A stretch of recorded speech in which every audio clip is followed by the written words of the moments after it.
don't have to adjust. Now that you're locked on me, it'll stay that way. It should. Okay. Hopefully. All right, so back to the shop. You're living in the shop, you're working in the shop. Okay, so me and my wife, we live in the shop, we work in the shop, and so it's basically a big warehouse, a big garage that's about 5,000 square feet. But we knew, because we love each other so much and we don't want to be apart, I don't want to go off and work at a job for 8 to 10 hours a day and then come back and find out how her day was. I'd rather just be there the whole time and find out how her day is. How does that sit with her living in the shop where you're working? Oh, she loves it. I mean, we both have, we wouldn't do it if it was just one of us. And so I gave her the idea, hey, this is what I'd love to do. And she was like, that's great, let's do it. That's a great idea. So the only problem is that when you're living on a budget and you're not trying to go into debt, living your dreams, sometimes things take longer than they should.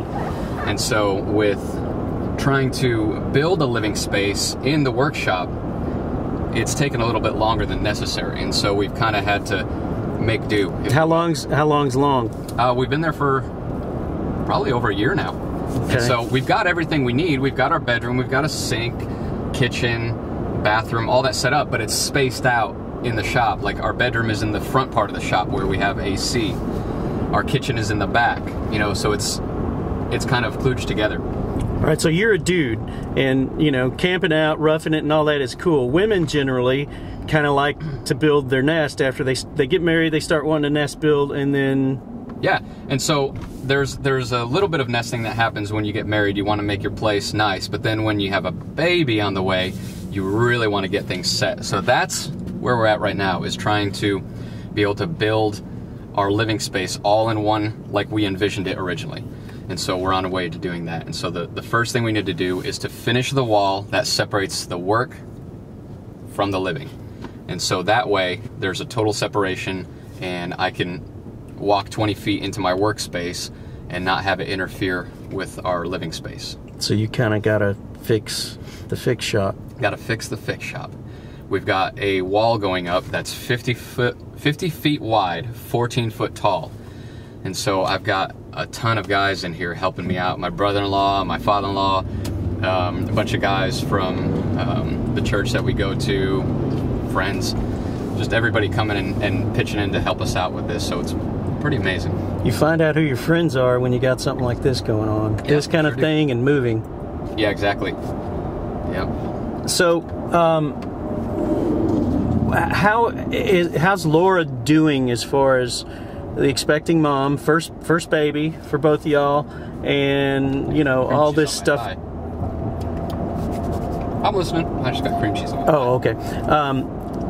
No, I thought you said something about her. So how has Laura's perspective changed, if at all? It's bound to have some. She's a woman. She's got a first baby on the way.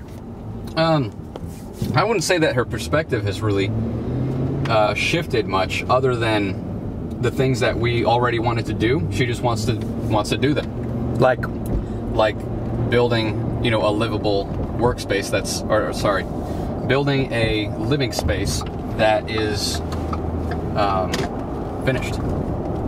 So before, it was okay to have our bedroom here and our bathroom over there and everything kind of separate, but now she wants it all in one, so that she's gonna be having a baby and having to take time to lay down and heal from that and nurse the baby and go to the bathroom and all these things that you got to do. And so I don't want her to have to go all over this 6,000 square foot building to try to make that happen. I want her to be able to have one little place that is ours, where she only has to go a few feet to go to the bathroom or to rinse up or whatever. And when she want this done?